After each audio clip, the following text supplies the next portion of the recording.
Nung nakita ko tong 47% sa payslip ko, napatingin talaga ako ulit. 47%?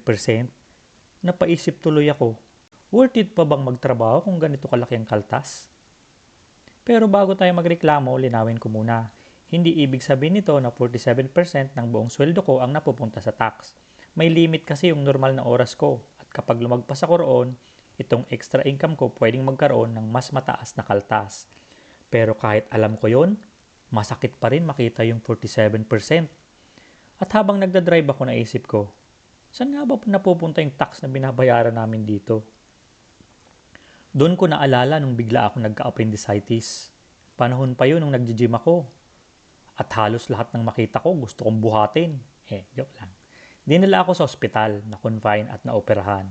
At pagkatapos ng lahat ng yon, wala akong natanggap na malaking hospital bill. Paglabas ko, gamot lang ang binayaran ko.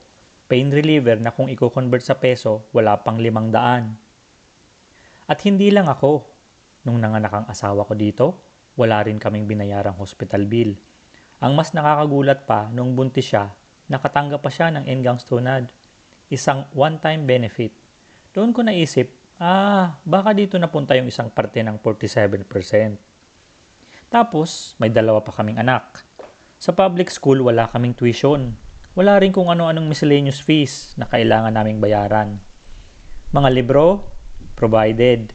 Kadalasan, bag at mga personal na gamit na lang ang kailangan naming ihanda. At kapag dumating naman sa higher education, may sistema rin dito gaya ng loan cousin para sa student support at loans.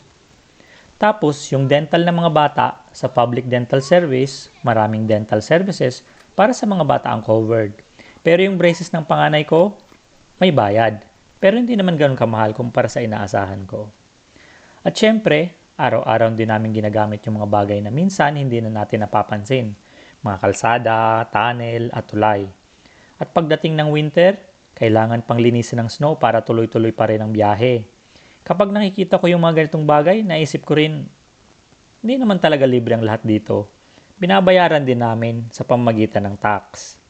Kaya habang iniisip ko yung 47% na nakita ko sa payslip, unti-unti kong naiintindihan kung bakit malaki rin ang tax dito.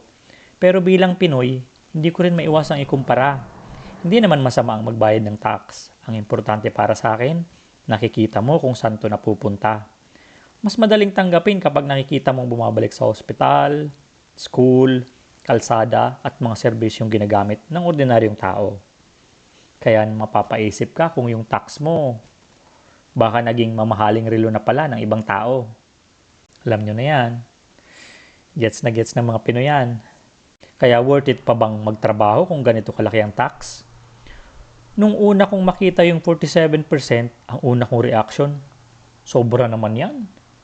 Pero nung naalala ko yung operation ko, panganganak ng asawa ko, pag-aaral ng mga anak ko, dental nila, at lahat ng serbisyong ginagamit namin araw-araw, sige na nga, sulit na rin.